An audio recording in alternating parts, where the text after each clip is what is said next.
निकाली और सब भक्तों को जिमाया। सबने बड़े आनंद के साथ भोजन किया। लंगर प्रसाद लेकर जब उठकर चले गए, चादर को उठाकर देखा गया तो चादर में जितना भोजन पहले से मौजूद था उतना का उतना ही विराजमान।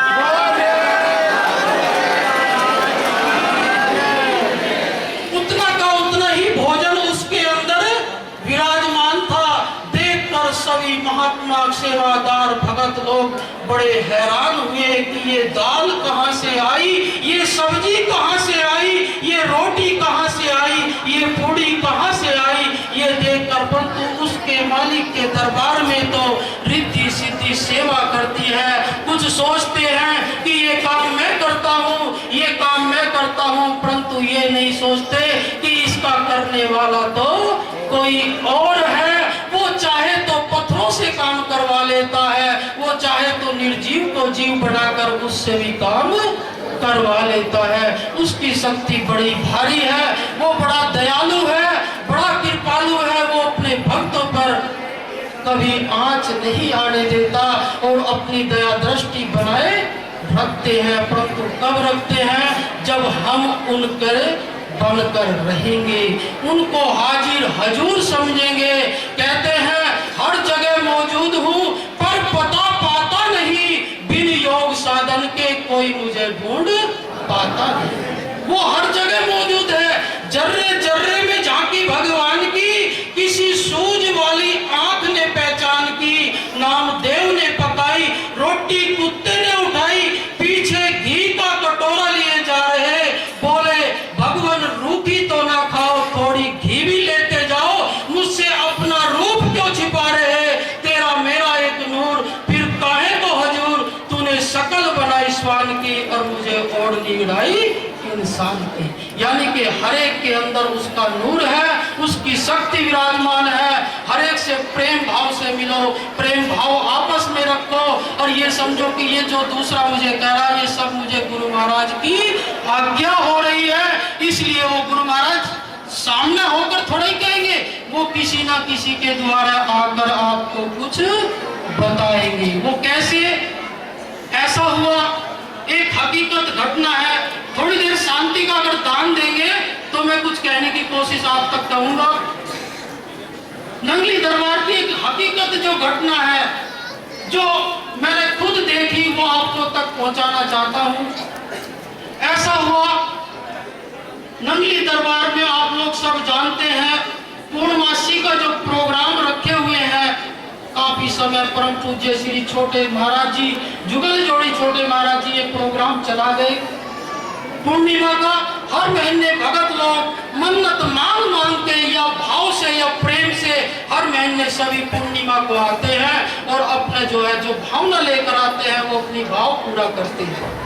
ऐसा हुआ, एक मुजफ्फरनगर के पास एक गांव है, वहां से दो भक्तानियां थी, उन्होंने मन्नत मांगी, गुरु महाराज जी हम आपकी 11 पूर्णिमा करेंगे और हमारा ये काम बनवा दें। ऐसी मन्नत मांगी और वो पूर्णिमा शुरू कर दी।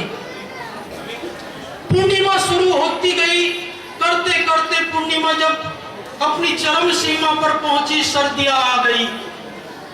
सर्दियों का समय था। वो भक्तानियों का नियम था कि आती अपना थैला रखती, हाथ मुंह धोकर स्नान करके लंगर भोग प्रसाद लेकर गुरु महाराज जी को, श्री गुरु महाराज जी नंगली निवासी भगवान जी को माथा टेक कर और फिर सेवा में, लंगर की सेवा में लग जाती। जब लंगर की सेवा में चली जाती, जो वहां सेवादार सेवा देते उस सेवा में जुट जाती। और जब वो सर्दी की रात की पूर्णिमा आई, उसमें उनको बर्तन साफ करने की सेवा मिली कि तुम तो यहाँ बैठ जाओ और सेवा करती रहो। तो वो बर्तन साफ करने में लग गई। लगने के बाद उनको ये ध्यान नहीं रहा कि हमें वापस भी जाना है। और करते करते लंगर, जब नंगली साहब का आप लोगों ने देखा हुआ, जब नंगली साहब का लंगर शुरू होता है तो कितने भांडे इकट्ठे हो जाते हैं, कितने बर्तन, थाली, कटोरी जब साफ करते हैं तो इतनी मस्ती अपने आप ही आती चली जाती है, आती चली जाती है। ये जी करता और कर लूं और कर लूं और कर लूं,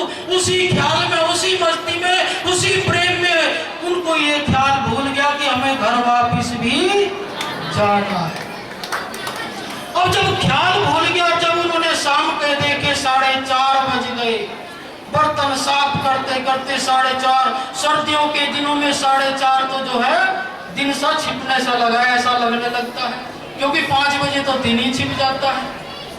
सर्दियों के दिन थे, 4:30 में जल्दी जल्दी उन्होंने खाना भी नहीं खाया, पन्नी में पैक करवाया और थैला उठाया और जल्दी जल्दी करते करते वो जुगाड़ के पास पहुंची। जुगाड़ में बैठकर सकौती पहुंची। सकौती पहुंचते पहुंचते खूब अंधेरा हो गया।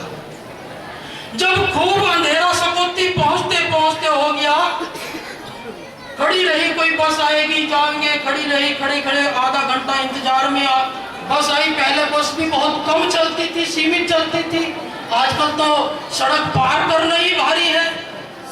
तो बस आई, बैठे, आधा पौने घंटे में मुजफ्फरनगर पहुंचे। मुजफ्फरनगर पहुंचते पहुंचते उनको रात के 8 बज गए। जब रात के 8 बज गए, अपने बस अड्डे पे पहुंचे, गांव के लिए उनके कोई साधन नहीं है। अब कोई साधन नहीं है, बैठी हुई दोनों विचार करने लगी, आज तो ऐसा हुआ था, आज वैसा हुआ था, हमें ख्याल ही नहीं रहा कि हमें घर भी वापस जाना है, अब रात को हम कहाँ जाए। जनानी वैसे अब परेशान, दोनों बैठी बैठी हिड़की बंद की, आंखों से आंसू बहने लगा, क्योंकि माताओं का दिल भी जल्दी बह जाता है, जल्दी आंसू निकल आते हैं, थोड़ा सा भार पड़ते ही आंसू टप टप गिरने लगते हैं। अब दोनों बैठी बैठी रोने लगी, रोते रोते रोते गुरु महाराज जी को ताने मारने लगी, गुरु महाराज जी आज तो हम नहीं, आपकी लाश जाएगी, आज हमारा यहाँ कहीं जुगाड़ गुजारा भी नहीं होगा, क्योंकि इतने बड़े शहर में हमें कोई जानता भी नहीं, ठंडी वैसे है, हम कहाँ रात गुजारेंगी, क्या होगा। बैठे बैठे गुरु महाराज जी को याद करते रोती गई, रोते रोते। अब एकदम क्या होता है, एक मोटरसाइकिल वाला आता है और आते ही साथ उसने ब्रेक मारे और ब्रेक मारकर कहा, आओ बहन जी बैठो। बहन जी को जरूरत थी, और जरूरत में आदमी पूछना भी भूल जाता है, हड़बड़ी में पूछना भी भूल गई कि भैया तू कौन है और हमें कहाँ ले जाएगा। वो जल्दी जल्दी में एकदम अपने थैले उठाए और दोनों बहन जी मोटरसाइकिल पे बैठ गई, भैया जी लेकर चल दिए। लेकर जैसे ही चले और चलते गए, वो देखती जा रही है कि हमारा ही गांव का रास्ता है, जंगल भी वही है, और देखती जा रही 7 किलोमीटर उस मोटरसाइकिल पे बैठी रही, पर बहनों का मन एक ये नहीं बना कि भैया तू है कौन।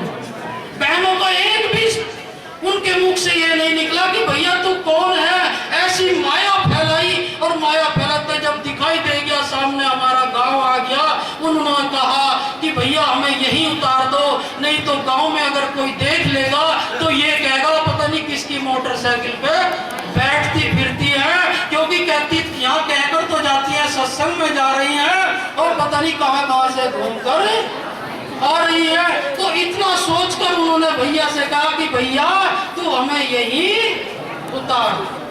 भैया को तो था ही जल्दी पीछा छूटे, और भैया ने तुरंत जो है मोटरसाइकिल के ब्रेक लगाए।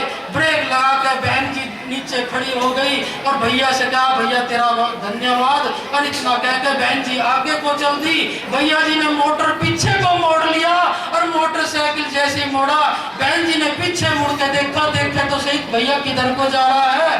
बहन जी ने जैसे ही पीछे मुड़ कर देखा, ना तो मोटरसाइकिल थी, ना मोटरसाइकिल वाला कोई।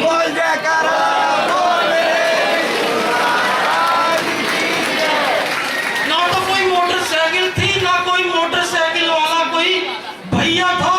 तो कौन थे वे? वो सब हमारे श्री गुरु महाराज जी थे, जो अपनी ही, उनकी लाज नहीं बचाने आए, वो अपनी लाज बचाने के लिए आए थे उनका, क्योंकि उन्होंने ये कहा था कि गुरु महाराज जी हमारा कुछ नहीं बिगड़ेगा, दुनिया कहेगी तो क्या कहेगी। अरे उनके ये भगत थे, ये नंगली जाने वाले भगत थे। गुरु महाराज जी ने अपनी लाज बचाने के लिए मोटरसाइकिल वाला बनकर और उनको उनकी मंजिल पर छोड़कर फिर वो अंतर ध्यान हो गए।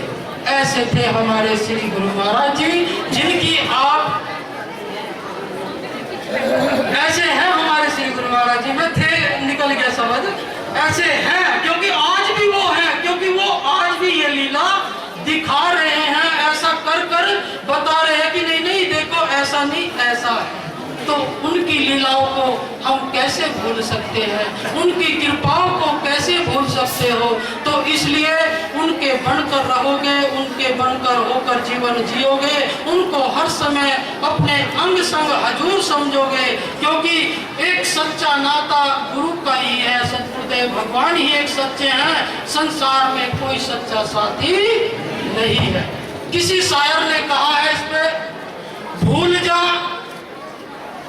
दुनिया ना देगी साथ, ये दुनिया जितनी बैठी ना, भूल जा दुनिया ना देगी साथ, ये बर्बाद कर न जिंदगी खुद हाथ से, चाह न कर तो इसकी ना बर्बाद हो, चाल टेढ़ी छोड़ झूठे नाज को, एक दिन जिंदगी उजड़ जाएगी, तेरे सपनों की दुनिया बिखर जाएगी, टूटता होगा तेरा दम जिस घड़ी, दुनिया देखती रह जाएगी मुंह घड़ी, हसरते चल ना चल झूल के, एक दिन बिस्तर बनेगा धूल पे, जो भी हुआ वो मिट गया, और मिटते मिटते बात इतनी लिख गया, जो भी गया गया है दुनिया छोड़कर, रख गए सब कुछ कमाया जोड़कर, तू भी एक दिन चला जाएगा, और तेरा किया तेरे सामने आएगा।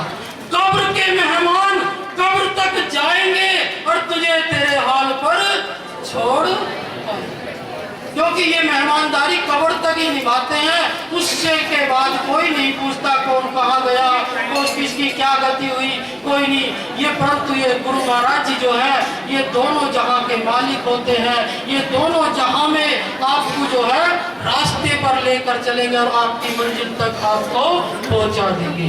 इसी के साथ वाणी को विराम देते हुए सभी हाथ ऊपर करके जय घोष करेंगे, बोलिए जयकार।